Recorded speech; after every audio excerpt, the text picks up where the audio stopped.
Hello, I'm Emedi Kwizera and I'm very proud to start this pre-work where the first question was about why do we need business transaction.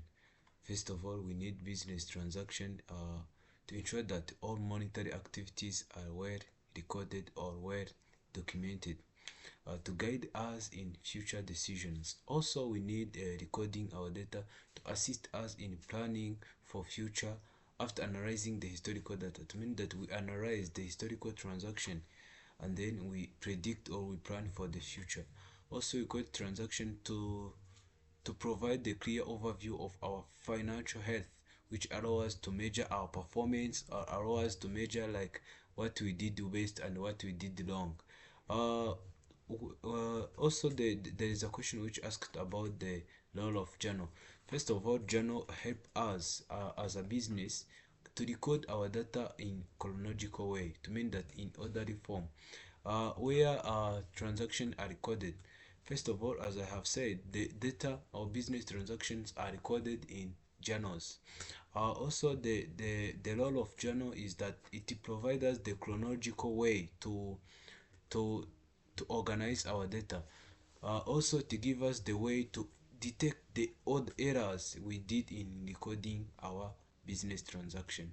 On the second question, we were asked about the chart of account.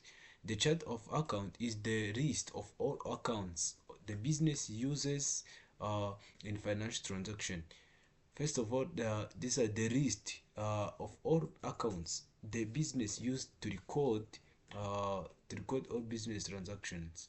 Yeah, it has the structure where it is like in tabular form, where there is the column of the identifiers or the numbers which identify those accounts and those accounts, and then to organize or it to categorize those accounts in the forms like assets, liabilities, equities, expenses, and the revenues.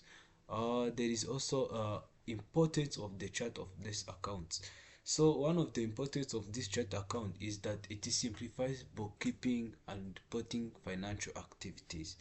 Also, it ensures that easily recording of transaction, which makes the reports more accurate. It means that it gives us the easily transactions which are recorded, which help us to make the reports more easily and more accurately. The third question, we were asked to find the steps which involved in recording a transaction in journal.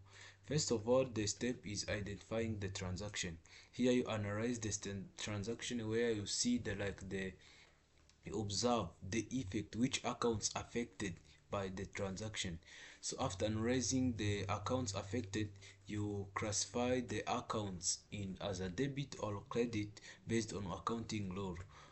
The second is recording the journal entry. In coding, after analyzing which account affected, you record those accounts into journal entry. The third one is adding a description. So adding description, it's like providing brief explanation about the transaction, like what happens if you don't like the transaction, only you like in summary what happens to that transaction. So the last question, but not least, it is about the law of debit and credit. First of all, the law of debit and credit state that every transaction has two sides, debit and credit.